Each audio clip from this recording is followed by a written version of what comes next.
velkommen til Sveits og Genève. Ja, må ønske seeren velkommen til Sveits. Ja, sant. Og hva vet du egentlig om sveitsisk vin, Finn Erik? Du vet hva, Junker, det ikke så himla mye, altså. Nei. Vi har drukket det på noen turer, og så var jeg inne på Polet sin hjemmeside før vi dro, og der har de totalt 10 viner fra Sveits.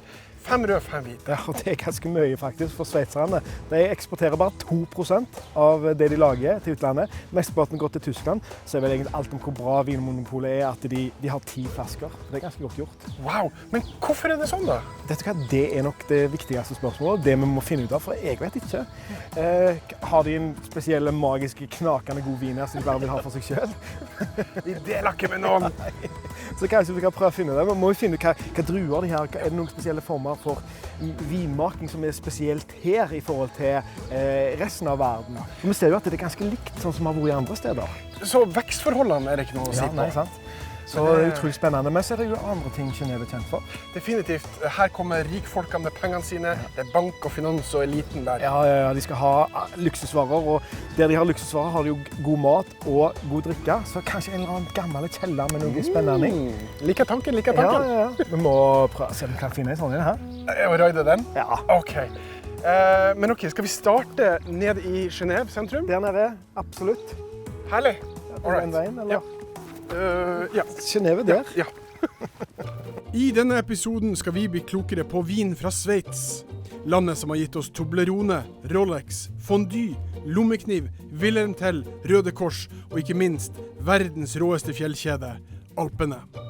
Hva kan landet med det ikoniske flagget ha å by på av deilig vin? Vi skal besøke vingårder, vinkjellere, landets råeste vinbutikk, smake lokale spesialiteter til vin, og ikke minst, vi skal se en Michelin-kokk debutere. Skapelsen av en helt ny rett. Og vi starter med det som må være ikke bare den råeste vinsjappa i Sveits, men en av de beste i hele Europa. Lavina. 4.500 forskjellige titler. Ja. Over 40 000 flasker. Det er helt enormt, altså. Bare det er gøy å se da, en plass de virkelig slår Vinmonopolet er jo på den sveitsiske delen, som er her og denne veien her. Ja. Det er kjempeimponerende her. Ja, wow. Gøy å se. Og så er det ting som man kjenner igjen. Ja. Det er Riesling og Silvaner. Ja, det skulle jo nesten tro, for det er jo nær Tyskland. Sant? Og vi vet jo at Riesling og Silvaner dyrker de i Østerrike og i Alsace. Pinot Noir kjenner vi jo godt. Ja. 92 forskjellige druer som brukes i landet, så det er mye. Det er veldig mye. Smake? Ja, vi må smake. Ok. Vinbaren Lavina ligger midt i Genève, Sveits nest største by etter Zürich. Her fører de 4.500 titler, og er derfor et ypperlig sted for 2 tørste nordmenn, som mer eller mindre starter på scratch når det gjelder sveitsisk vin. Wow, most important in life. So you're tasting a dry white wine produced in northern Switzerland. Vin vi nå får servert kommer herfra, helt nord i Sveits, mens vi befinner oss her nede i Genève. Og det er hovedsakelig i områdene rundt Genèvesjøen at det lages spennende vin i Sveits. Mest berømt er området Lavaux, her mellom Lausanne og Montreux. Og nest best i klassen er dette området kalt Le Valais. Godt, altså. Det er en god start. Ja. Det produseres om lag 1 million hektoliter vin årlig i Sveits. Til sammenligning produseres det ca. 49 millioner hektoliter i nabolandet Italia. Ca. 60% er rødvin og 40% hvitt. Og iblandet dette litt naturvin. Her var det litt sånn naturvin. Ja, her er vi litt på naturvinkjøret. Men på det gode delen av naturvin? Ja, jeg er helt enig. Jeg synes jo det er spennende med naturvin, det skal jeg si altså. Men for meg så er det alt det her mas om at folk vil ha juice. Ja. Jeg vil helst ikke ha juice, jeg vil ha vin. Ja. Og jeg tilhører nok den gamle skolen. Jeg liker mer tradisjonell vin. Men dette var gøy. Det er jo ikke dårlig. Nei. Det dyrkes over 200 sorter druer i landet, der 92 brukes til vinmaking. Og det er et meget høyt antall varianter. Utrolig fascinerende hvor mange forskjellige druer de bruker i dette landet. Hvorfor tror du det er sånn? Det er et veldig godt spørsmål. Men jeg ser for deg, jeg tror det var vanskelig å reise litt sånn mellom stedene i Sveits for i gamle dager, for det er høye fjell, vet du. Så da dyrket du det du hadde rundt deg, eller vi fikk du egne variasjoner som fikk lov til å blomstre, lov til å bli kontra andre steder, sånn som Bordeaux. Alt er skippet ut, for det ligger med havet, det ligger liksom lett. Ok, men hvor går vi herfra? Jeg føler vi må ut i vinmarka.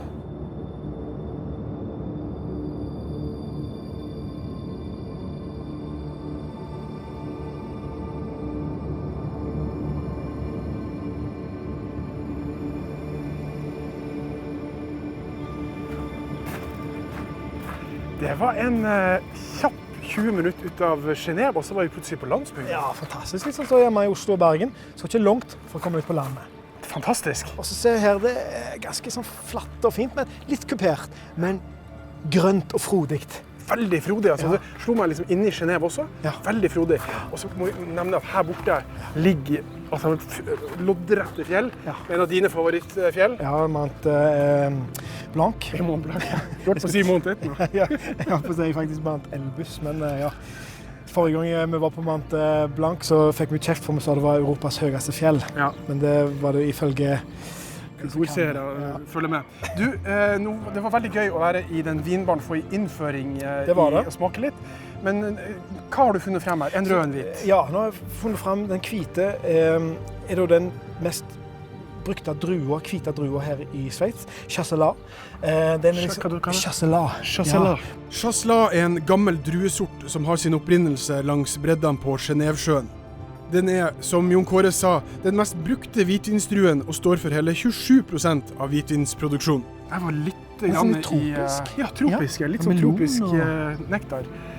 Den berømte jusen fra 80-tallet. Jeg får litt grann av disse hvite rånvinene. Bitte litt, kanskje? Ja, du har rett i det, altså. Det var noe annet. Ja. Det var ingenting av den motstand som jeg trodde skulle komme. Det var ikke noe syrefest i hvert fall. Det bomma meg helt. Ja. Her er det jo... Her er det... Honningmelon. Ja, honningmelon. Jeg savner litt syre. Jeg savner litt motstand. For å rydde opp litt, ja. Jeg gjør det jo. Ok, spennende med rødt. Ja. Hva har du her? Her har vi noe meget spesielt. Gamaré heter den... Aldri hørt om. Nei. Det er nok fordi den er skapt her i Sveits. I 1970 så tok de og blandet Gamay, som vi kjenner fra Beaujolais. Ja. Og en drue som heter Riechensteiner. Er det tysk? Det er tysk. Så spennende å se hva dette gjør.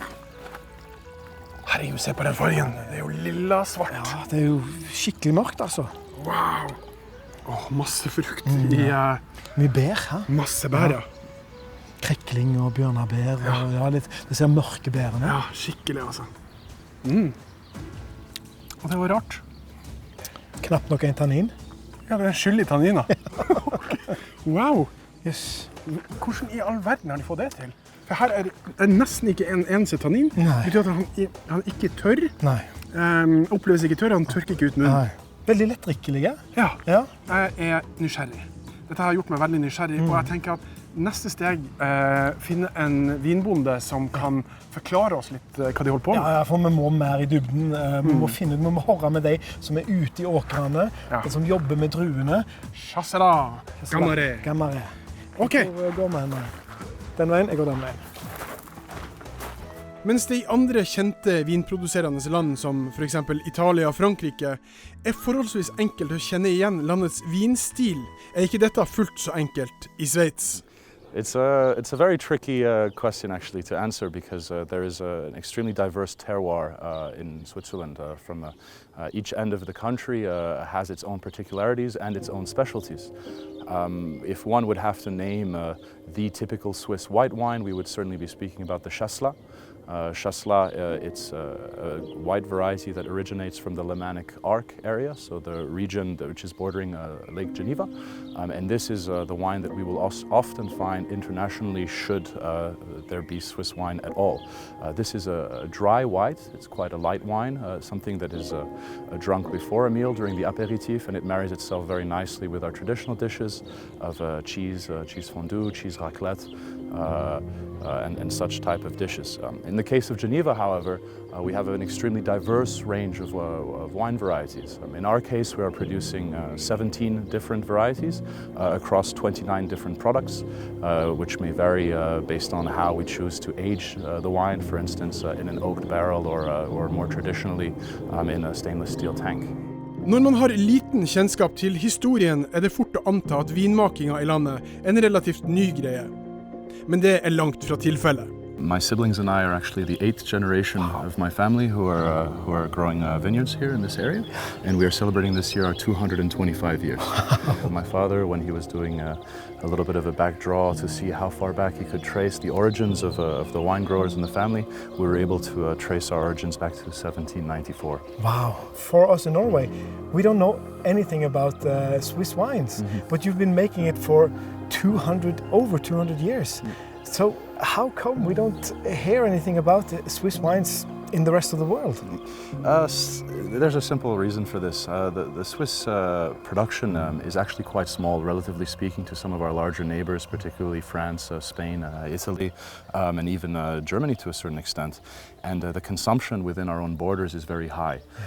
They say that the average Swiss person is consuming about 33 liters of wine per year, which makes us the 4th largest consumer per capita, and we are consuming 3 times the size of our national production. Right. This isn't really the only reason, and we would export some more if there was enough demand internationally speaking, but the reality is Swiss wine is quite costly, and as a result, people are often not willing to pay the price internationally unless they are real connoisseurs. Grunnen til at du kanskje har hørt lite eller ingenting om vin fra Sveits, koker altså ned til noen få enkle grunner. De produserer lite, de drikker mye, og kostnaden for å produsere vin I landet dyr, som igjen gjør vinene derfra uforholdsmessig kostbar. Tross dette ser nå sveitserne på mulighet for eksport, og spesielt til Skandinavia. Absolutely. I think export is another sales path, and it's something that we are actively working on. We would love to work more in Scandinavia, as we know the consumer there is curious and has some know-how as well about wines, generally speaking. And should the opportunity arise, we would certainly explore it. Fra så tidlig som midten av 1600-tallet var det vanlig for den britiske overklassens unge menn å reise på en lang tur, en grand tour rundt omkring I hele verden, og dette fungerte som et slags overgangsrituale for disse unge, noble gentlemennene. Første stoppested, det var Paris, og her skulle de lære seg fekting, dansing, ridning, alt det som en ung gentleman måtte kunne. Og så var det av gårde til den hvite dama selv, Mont Blanc. Målet med en grand tour var å utdanne den oppadkommende britiske nobiliteten. Kunst, kultur, etikette skulle læres, men også det fysiske var viktig. Og da var det veldig bra å gå I fjellene, og ingenting fristet mer enn majestetiske Mont Blanc. Men når den britiske nobiliteten på tur, så skal alt være på stell. De stilte krav til stedene de besøkte. Langs Grand Tour-løypa så poppet det opp masse fantastiske hoteller og eksklusive restauranter som skulle ta imot denne kresne fiffen fra England. Og Genève, det ble et naturlig stopp, for det jo så nært Mont Blanc. Og dermed så ble det bygd fantastiske hoteller og eksklusive restauranter her også. Og I tillegg hadde jo Genève masse annet å by på, som for eksempel hemmelighetsfulle banker og eksklusive klokker. Dette Beau Rivage, et av de mest eksklusive og eldste hotellene her I Genève, og de har tatt imot den fineste fiffen I hele verden. Og I dag får de veldig godt besøk, eller hva, Finn Erik? Yes, for nå kommer vi. Ja, og vi har fått audiens og skal få besøke den fantastiske vinkjelleren deres. Ja, for det jo sånn at Sveits en dyr by. Ja. Der det dyrt kommer folk med masse penger. Yes. De som har masse penger og glad I vin har ofte lyst på dyre viner. Ja, og det har de her. Og de har gamle viner. Dette blir gøy. Ja, dette kan bli utrolig spennende. Could you tell me a little bit about the history of the cellar here?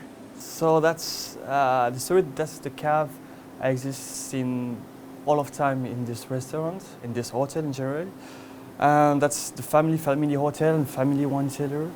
And this wine cellar that's fifth generation to make this wine and to buy the wine. And now you find around 16,000 bottles in the wine cellar. Kun for at vinene skal få komme til sin rett, rigger vi oss til på hotellets enstjerners Michelin-restaurant og lar vin og mat flomme.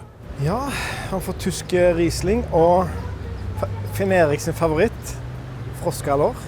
Ser du Finn Erik? Ja? Det ble ikke franskere enn dette. Vi sitter i Sveits med tyske hvitvin og sveitsiske frosker. Har dere frosker på Karmøy da? Jo da, men vi spiser det ikke. Hva smaker det da? Hadde noen sagt at dette her var kylling, så hadde jeg tenkt at det var kylling. Nå blir franskmennene sure når vi sier det, men... Nå lurer du kanskje på hvorfor vi sitter i et program om vin fra Sveits og drikker vin fra Tyskland. Når sant skal sies, så inneholder kjelleren mest vin fra andre land enn Sveits.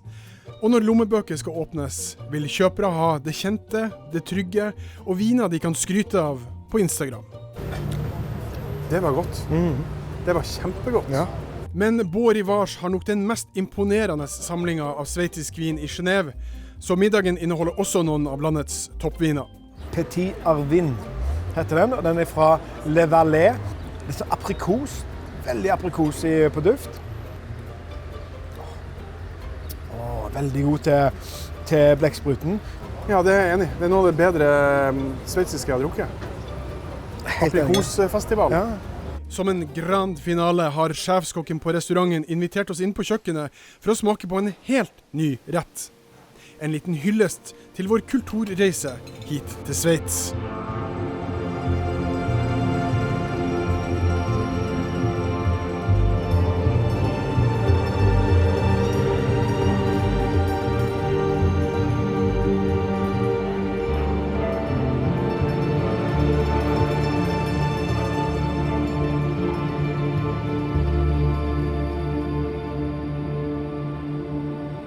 Skapelsen av en helt ny rett. Her har du Michelin-presisjon med en gang. Fantastisk, ja. Herregud, det er egg på et nytt nivå. Hei. Typical. Slipper han før i kamera, vet du, så det er sånne ting som skjer. Tar han seg til rette.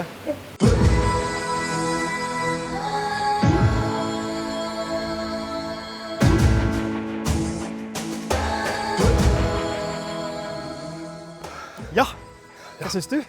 Du, det har vært et fantastisk vineventyr her i Sveits, altså. Ja, det er jeg helt enig i. Og når vi har besøkt denne fantastiske byen, hva står du igjen med? Du, det er to ting som virkelig har satt seg. Det ene er at de bruker sinnssykt mange druer. Ja, 92 tror vi fant ut at de var. Og det blir veldig mange forskjellige sorter viner. Ja, og det andre som har virkelig slått meg, er at jeg føler at Sveits som vinnasjon er ganske ung. Ja, det tror jeg du har rett i å føle det. De har historisk gått tilbake til romerne, så ungt er det egentlig ikke. Men de siste 25 år så har de hatt en kvalitetsrevolusjon. De har blitt mer opptatt av å lage god kvalitetvin i stedet for, sånn som de gjorde før, litt mer, sånn som tyskerne gjorde på 60-70-tallet, mye mer bulkvin. Store kvanta. Og dette er en trend som vi har sett mange plasser i verden, og at det lages med kvalitetsvin foran mengde, det gagner jo alle. Det gjør det, og det må vi sette pris på. Og hva med deg da? Jo, jeg synes det var veldig fascinerende å oppdage helt nye druer, for meg i hvert fall. Chasselas og Gamay, kanskje spesielt. Hvite Chasselas, utrolig rik, ganske rund og fin. Ikke så veldig syresterk, men veldig spennende. God til fondyen. Og så Gamay er kanskje det mest spesielle, for den ble skapt her i Sveits på 70-tallet. Det er ganske spesielt. Og så fant vi ut at rett og slett det vi står på, jordsmonnet, bestod av sand. Ja. Leira. Og litt kalkstein. Det stemmer. Og den kombinasjonen har gjort det at generelt sett så opplever vi sveitsiske viner som ganske syresvak. Ja, det gjør det. Det er kanskje litt mer fyldige, litt rundere. Det kan bli ganske sånn pleasing for folk det. Men ja, på noen ganger så kan jeg ha følt kanskje jeg mangler bitte litt syre. Ja. Fortsatt bare 10 flasker på polet, så vidt jeg vet. De jo relativt dyr, så vi vil anbefale folk å komme ned hit og være vinturister. Helt enig, det så godt sagt.